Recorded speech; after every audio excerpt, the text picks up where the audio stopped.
इश्क करता है, बहुत प्यार करता है नवाज शरीफ से। मैं आपको यकीन दिलाता हूं कि नवाज शरीफ की फैमिली के अंदर कई लोग उनसे इतना इश्क और इतना प्यार नहीं करते होंगे जितना ब्रिगेडियर फाइक को नवाज शरीफ से इश्क और प्यार है। और इसका इजहार उसने मेरे सामने तब किया जब मैं ISI की कैद में था, और जिन अल्फाज में किया वो मैं किसी दिन बताऊंगा, बड़े मौके के ऊपर बड़ा चौका लगाएंगे, आपको बताएंगे क्या किया था। लेकिन ब्रिगेडियर फाइक को बहुत इश्क है नवाज शरीफ से। मुझे नहीं लगता वो नवाज शरीफ को मायूस करेगा वहां मुजफ्फराबाद वाले डिवीजन के इलेक्शन में, ऐसा नहीं वो करेगा। अब ये एक सरदार अमान कश्मीरी है, उन्होंने जो स्टेटमेंट दिया वो स्टेटमेंट में मेरे पास लिखा हुआ है। उन्होंने कहा जी अब 2 ही तरीके बाकी हैं।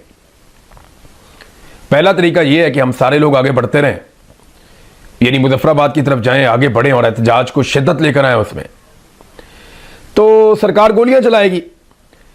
तो सरदार अमान कश्मीरी ने कहा कि जी हो सकता है कि हम आधे लोग मर जाएं, लेकिन आधे लोग तो पहुंच जाएंगे, और जब हम पहुंच जाएंगे तो बचेंगे हुक्मरान भी नहीं।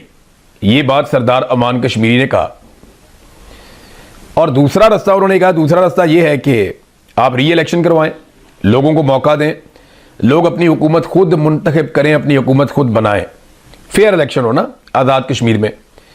तो इसका मतलब यह है कि पहली मरतबा ड्यूरिंग इलेक्शन ही ये मुतालबा सामने आ गया कि री इलेक्शन करवाया जाए और फेयर गेम की जाए आज़ाद कश्मीर में, सबको मौका दिया जाए, जिसको लोग वोट डालें उसकी हुकूमत बन जाए तो मामला ठीक हो जाएंगे।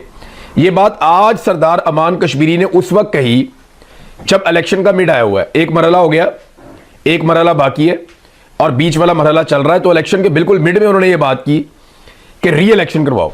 और आप मेरी बात लिख कर रखें, आज़ाद कश्मीर में जब तक री इलेक्शन नहीं होगा तब तक ये मसला हल नहीं होगा। उल्टा लटक जाए, सीधा लटक जाए, जो मर्जी करें, जितना मर्जी जोर लगाएं, आज़ाद कश्मीर में री इलेक्शन इन्हें करवाना पड़ेगा। और दूसरी बात जो उन्होंने कही कि हम आधे मर जाएंगे, तो इसका क्या मतलब है?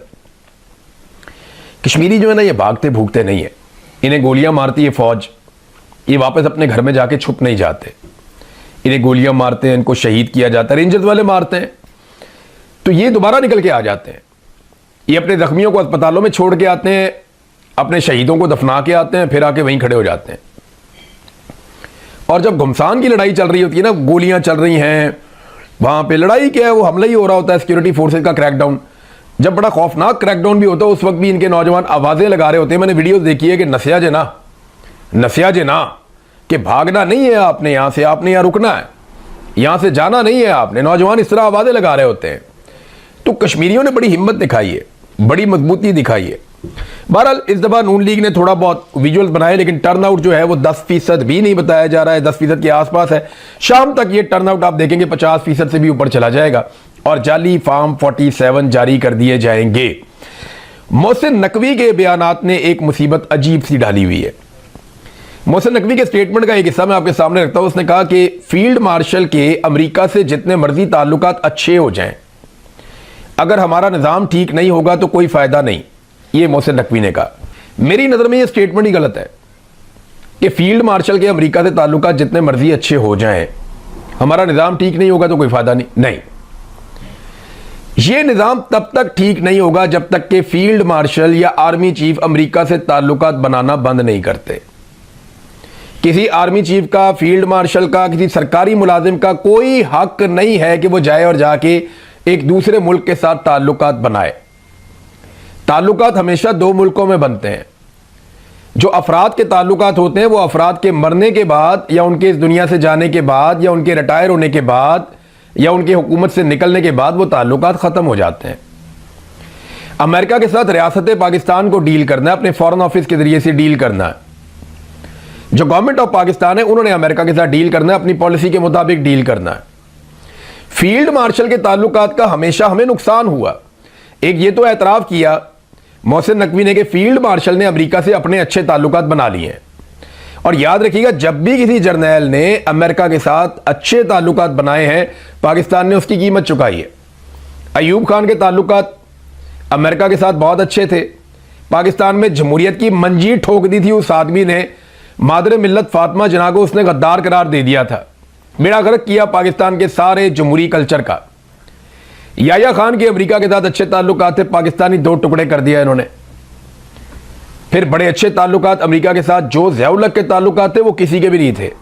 अमेरिकन पाउंड हो के पीते थे ज़िया-उल हक के, और ज़िया-उल हक के दिए हुए तोहफे पाकिस्तान आज भी भुगत रहा है। क्लाशनकोफ हो गई, मनशियात हो गई, जहाद हो गया, जंग हो गई, आग लगी हुई है, वो सारा तब से हमारे पीछे है।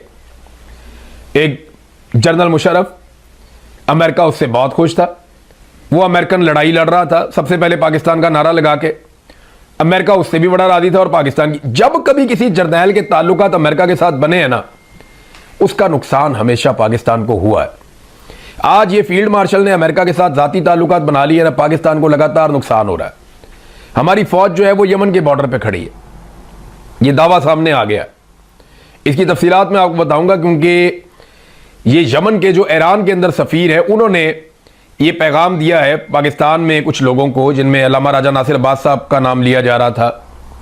बताया यह गया है कि पाकिस्तानी फौजी यमन के खिलाफ सऊदी अरब की तरफ से जंग लड़ रहे हैं या लड़ने के लिए भिजवा दिए गए हैं और तैयारियां पूरी हैं। ये बड़ी अलार्मिंग सिचुएशन है, बहुत अलार्मिंग सिचुएशन है ये, कि कौम को नहीं पता कि आपकी फौज कहां लड़ रही है, किसके साथ लड़ रही है। कौम को यह भी नहीं पता कि आपने सऊदी अरब के साथ क्या मुआहदा किया, कतर के साथ क्या मुआहदा किया, आप किस मुल्क के साथ क्या बात करने जा रहे हैं।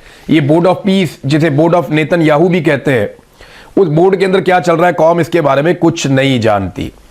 तो अगर पाकिस्तान का निज़ाम आपने ठीक करना है तो उसका आसान तरीका यह है कि फील्ड मार्शल अमेरिका के साथ अपने ताल्लुकात ख़त्म कर दें और अमेरिका के साथ वो अपने ताल्लुकात ना रखें। Let the government of Pakistan decide, और जो पाकिस्तान की स्टेट है वो ये फैसला करे कि उन्होंने क्या करना है। फील्ड मार्शल स्टेट नहीं है, वो एक सरकारी मुलाजिम है, तो वो इन चीज़ों में ना पड़े तो ज़्यादा बेहतर है। नवाज शरीफ के बारे में ये कहा जा रहा है कि नवाज शरीफ अब मामला अपने हाथ में उन्होंने लेने का फैसला किया है।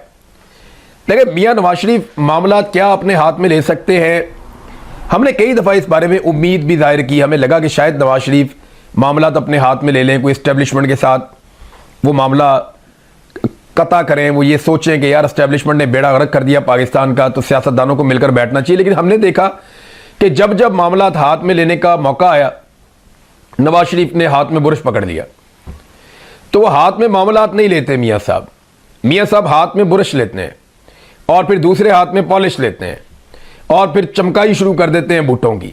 मियां साहब ने मामला संभालने की बजाय हमेशा बूट संभाला है।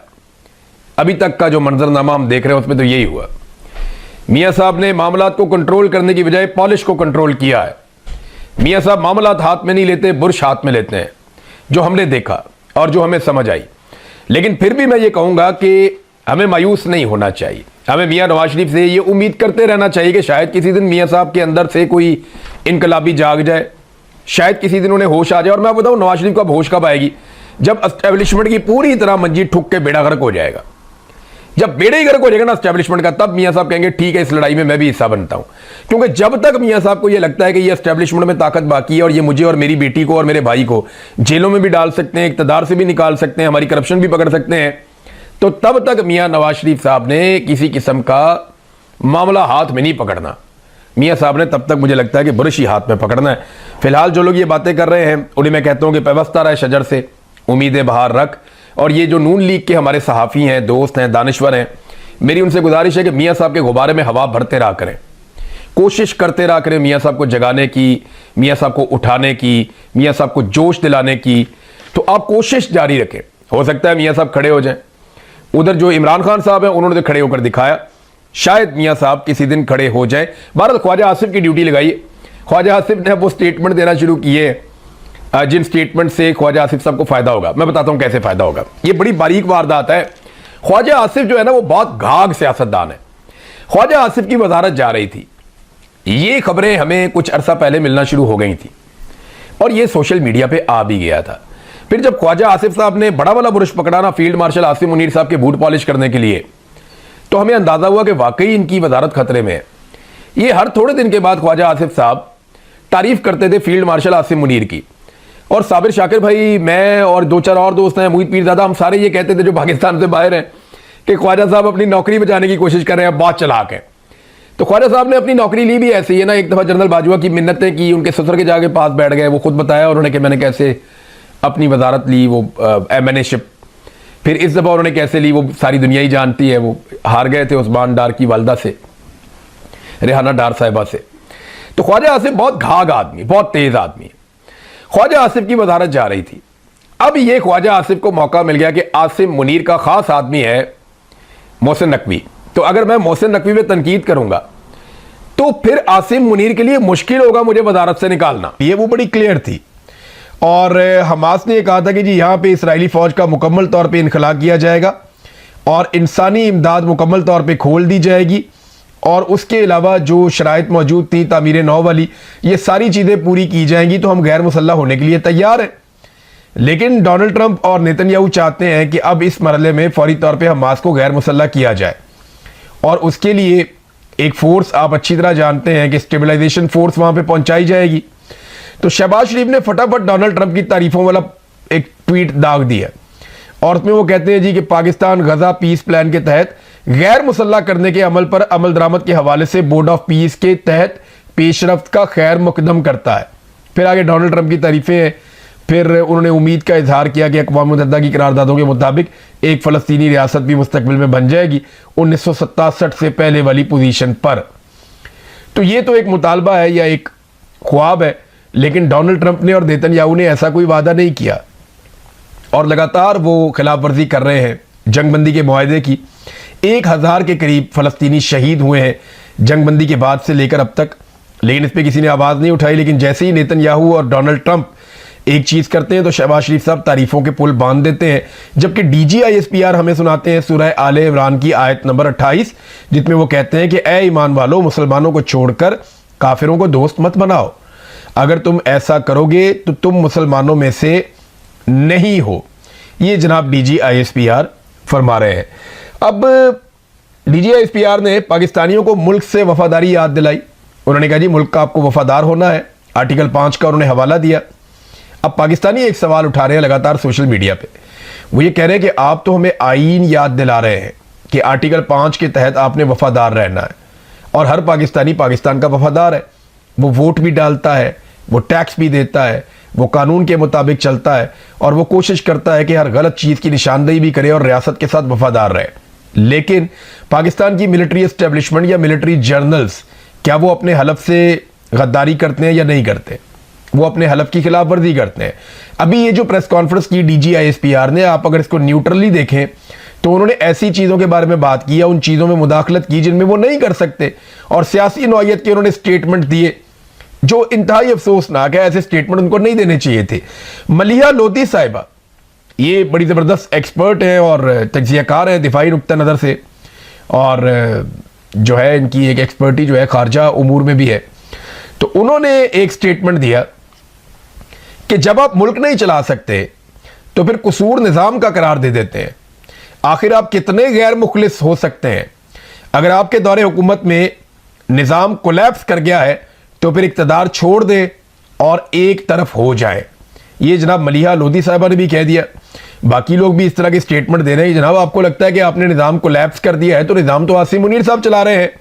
तो अगर आसिम मुनीर साहब का निज़ाम कोलैप्स हो गया है तो फिर आपको इक़्तिदार छोड़ देना चाहिए। राणा सनाउल्लाह साहब ने डरते डरते मोहसिन नकवी को जवाब दिया, लेकिन नाम लिए बगैर जवाब दिया। उन्होंने कहा जी जरदारी साहब के बरखुरदार फरमा रहे थे कि सिस्टम खराब है, चल नहीं सकता।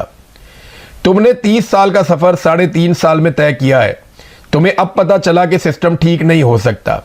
राणा सनाउल्लाह ने मोहसिन नकवी को जवाब देने की कोशिश की है कि जनाब कम से कम चलो कोई इतना तो बोला ना, वरना तो PMLN की घिघी बंद हो गई है। वो तो ये देख रहे हैं कि आसिम मुनीर अगर हमारे खिलाफ हो गए तो हमें इमरान खान से कौन बचाएगा। सिस्टम तो कोलैप्स हो गया, लेकिन सिस्टम का अब्बा तो जेल में है। इमरान खान ने इस पूरे सिस्टम को तगनी का नाच नचाया, और मैं आपको पहले बता रहा था 2020 में मैंने कहा था कि इमरान खान को अगर फौज निकालेगी ना तो वो हैप्पी बर्थडे टू यू नहीं कहेगा, वो इनको तिगनी का नाच नचाएगा। वो नवाज शरीफ की तरह पूछेगा नहीं कि मुझे क्यों निकाला, वो इनको बताएगा कि मुझे क्यों निकाला, और इमरान खान ने इनको वहीं लाकर खड़ा कर दिया। एक तो इन्होंने खुदकुशी की, हालात को इस नहज तक ले आए, और दूसरी जानिब लगातार कश्मीर में हालात इनके हाथ से निकल रहे हैं। कश्मीर की सूरत हाल मैं आपको बता देता हूं। सबसे पहले तो एक मुराद सईद का स्टेटमेंट है, वो भी आप सुन लें। मुराद सईद ने भी जवाब दिया है DGISPR को। जवाब तो बड़ा तफसीली है, लेकिन मुख्तसर मैं आपको बताता हूं लुब्बे लुबाब क्या है जो मुराद सईद ने कहा। उन्होंने कहा DGISPR ने आज पाकिस्तानियों की शहादतों का जिक्र किया, कितनी बेशर्मी से शहादतों का जिक्र करते हुए कहा कि हमारी कारकर्दगी अच्छी हो गई है क्योंकि पिछले साल हमारे एक शहीद के बदले 2 दहशतगर्द मरे, इस साल एक शहीद के बदले हमने 2.5 दहशतगर्द मारे। लेकिन यह भी बताया ना कि आपके अपने कितने शहीद हो गए। और दहशतगर्दी में मुतासरा ममालिक में पाकिस्तान सफ़े अव्वल में सबसे अगली सफ में आकर खड़ा हो गया पूरी दुनिया में। मैंने अपनी किताब में लिखा कि कैसे इन दहशतगर्दों को वापस लाने के लिए दलाइल दिए जा रहे थे, लेकिन इमरान खान का जवाब था एब्सोल्युटली नॉट। फिर इमरान खान की हुकूमत गिराकर PDM को लाया गया, उन्होंने कोई एतराज़ ना किया और अगस्त के पहले हफ्ते ही दहशतगर्दों की वापसी शुरू हो गई। मैं चीख चीख कर बता रहा था कि यह गलत हो रहा है, हमें दोबारा दहशतगर्दी की आग में झोंका जा रहा है। लेकिन आप DGISPR के अकाउंट की प्रेस कॉन्फ्रेंसेस सुन लें, ये कहते झूठ बोल रहा है, प्रोपेगेंडा कर रहा है। बॉर्डर पर बाढ़ लगे हुए हैं और इसके बावजूद दहशतगर्द वापस कैसे आ गए? चौकियां खाली क्यों करवाई गई? जो दहशतगर्द क़यादत कर रहे हैं वो फौज की तहवील में थे। मुराद सईद ने बहुत सारे सवाल उठा दिए और पाकिस्तानियों को कहा कि वो भी सवाल उठाए। तो ये वो चीजें हैं जिनका जवाब ये तो देते ही नहीं है ना जवाब, वो तो अपने आप को जवाब दे समझते ही नहीं है।